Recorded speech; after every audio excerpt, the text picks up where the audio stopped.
हम जन्मदिन के दिन मोमबत्ती बुझाकर इस जन्मदिन क्यों मनाते हैं? अगर हम एक्सपायरी दवा खा ले तो क्या होगा? और स्मार्टफोन में पॉपअप कैमरा आना क्यों बंद हो गया? ऐसे ऐसे फैक्ट जानने वाले हो आप इस वीडियो के अंदर, तो बने रहना वीडियो में एंड तक। गाइज आप लोग वीडियो देख लेते हो लेकिन वीडियो को ना लाइक करते हो ना चैनल को सब्सक्राइब करते हो, तो आप लोग से एक छोटी सी रिक्वेस्ट है, प्लीज वीडियो को लाइक करके और चैनल को सब्सक्राइब कर दे। तो वीडियो को स्टार्ट करते हैं। गाइज एक चीज हम लोग को समझना चाहिए कि जिस देश में मोमबत्ती दिए जलाकर खुशियां मनाई जाती है, लेकिन उसी देश में जन्मदिन के दिन मोमबत्ती बुझाकर जन्मदिन मनाया जाता है। मोमबत्ती बुझाना भारत की परंपरा बिल्कुल नहीं है। ग्रीस यानी यूनान से मोमबत्ती को बुझाने की परंपरा शुरू हुई थी। दरअसल जब पुराने समय में यहाँ के लोग पूजा करने जाते थे तो केक के ऊपर मोमबत्ती को जलाकर ले जाते थे और भगवान का चित्र बनाते थे, फिर इस मोमबत्ती को बुझा देते थे। उनका मानना था कि इसका धुआं सीधे भगवान के पास जाती है। लेकिन एक बात बता दूं कि इस मोमबत्ती को बुझाकर जन्मदिन मनाने की प्रक्रिया आपको बीमार भी कर सकती है। क्लेमसन यूनिवर्सिटी के द्वारा जांच की गई, जब आप मोमबत्ती को बुझाते हो तो केक में बैक्टीरिया चला जाता है, जिससे केक कम बैक्टीरिया ज्यादा खाते हो। सनातन देश के अनुसार कहे जाते हैं कि मोमबत्ती दीप जलाकर स्वयं बुझाना अशुभ माना जाता है। अगर आप एक्सपायरी दवा खाते हो तो क्या होगा? देखो, अगर आप एक्सपायरी दवा खाते हो तो दवाई से होने वाली फायदा बहुत ही कम होगी, लेकिन दवाई के साइड इफेक्ट बढ़ जाती है। लेकिन कुछ दवाई है जो एक्सपायर होने के बाद भी जहरीली बन जाती है, लेकिन ऐसी दवाई बहुत कम ही है। घरों में इस्तेमाल होने वाली आम दवाइयाँ बनने वाली कुछ कंपनियां दवाई की एक्सपायरी डेट कुछ समय पहले ही लिख देती हैं, ताकि कोई एक्सपायरी मेडिसिन खाए तो उसे कुछ ना हो।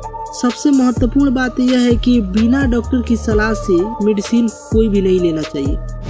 दोस्तों, करीब 1 साल पहले पॉपअप कैमरा वाले फोन मार्केट में आया था, लेकिन अचानक से पॉपअप कैमरा वाले मोबाइल फोन बंद हो गया। ऐसा क्यों? दरअसल इसका कई कारण था। जैसे अगर जिस मोबाइल को वाटरप्रूफ फोन में पॉपअप कैमरा लगाना होता था तो वो मोबाइल कभी वाटरप्रूफ नहीं बनाया जा सकता था, जिसकी वजह से लोग खरीदना बंद कर दिए।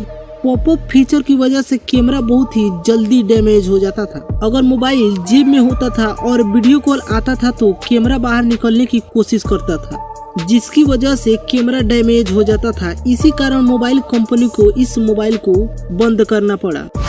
इस फोटो का ध्यान से देखो। दरअसल 1860 ईस्वी में यह फोटो खींची गई है।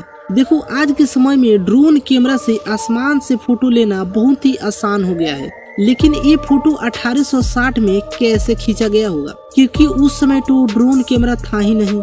दरअसल 1860 ईस्वी में जेम्स वालिस ब्लैक ने एक कारनामा कर दिखाया। उन्होंने एयर बैलून की मदद से आसमान से बोस्टन की तस्वीर खींची। करीब 2000 फीट की ऊंचाई से यह फोटो खींची गई है। इस तस्वीर का नाम Boston eagle and the wild गुज सी इट है। 25 जुलाई 2001 में केरल राज्य की एक चौंका देने वाली घटना सामने हुई थी। दरअसल अचानक से आसमान से खून की बारिश होने लगी।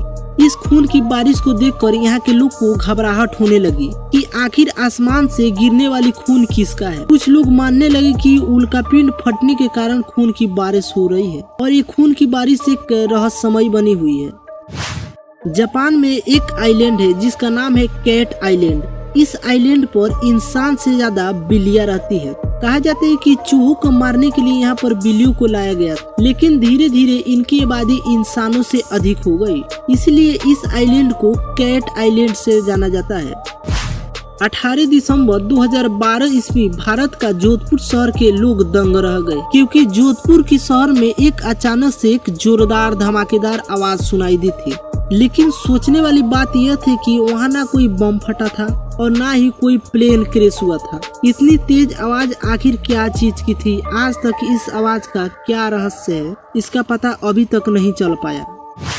बहुत से देश है जो पशु पक्षी जानवर इंपोर्ट करते हैं, जो उनके यहाँ नहीं मिलती है या किसी जरूरी काम से ले जाते हैं। वहीं एक ऐसा पशु भी है जिसकी आज के समय में बहुत ज्यादा तस्करी हो रही है। पुंगिलियन नाम की अजीब लोगों का कहना है कि ये भी डोडो पक्षी की तरह गायब हो जाएंगी। लगभग 2 साल पहले एनवायरमेंटल इन्वेस्टिगेशन एजेंसी EIA की एक रिपोर्ट ने तहलका मचा दिया था। पेंगोलियन पशु के तस्करी पर कई ऑनलाइन साइट पर आरोप लगाया। जैसे दावा बेचने वाली बहुत सारी वेबसाइट पर पोंगिलियन के शरीर से बने उत्पादन बेचे जा रहे हैं। 200 से ज्यादा कंपनियां जाली फर्जी लाइसेंस ले रखी है, जिससे पोंगिलियन की स्केल से बनी दवाइयाँ और कॉस्मेटिक बेची जाती है। अगर कोई स्पेस से छलांग लगाता है तो उस व्यक्ति को क्या होगा? अंतरिक्ष और आसमान में छलांग लगाने में बहुत अंतर है। देखो, अगर इंसान अंतरिक्ष से बिना स्पेस सूट के गिरना बेहद खतरनाक स्थिति में होगा। इंसानों के बचने के लिए लगभग 30 सेकंड होगी। 15 सेकंड बाद आपकी आंखों के ऊपर अंधेरा छा जाएगा और 3 मिनट के ऊपर ही दम घुटकर मौत हो जाएगी। लेकिन अगर आप इंटरनेशनल स्पेस से स्पेस सूट पहनकर छलांग लगाते हो तो आप फौरन ही पृथ्वी पर नहीं गिरोगे। ऐसा इसलिए होगा क्योंकि आप पृथ्वी के कक्षा के अंदर होगे, जहाँ चीजें पृथ्वी पर गिरती नहीं बल्कि इसका चक्कर लगाती है। खुद ISS की ध्वनि भी उस समय तेज गति से चल रही होती है। ऐसे में आप पृथ्वी के चक्कर लगाने लगोगे।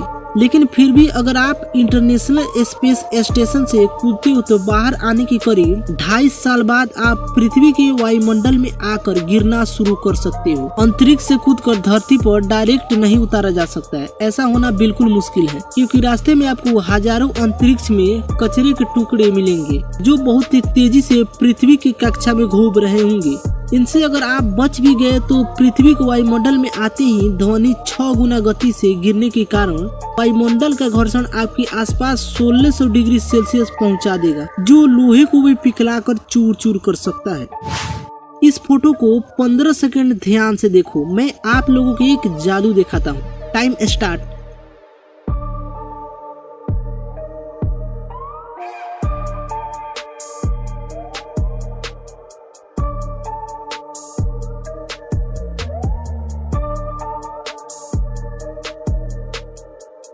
अब इस फोटो से नजर हटाओ और दूसरे जगह देखो।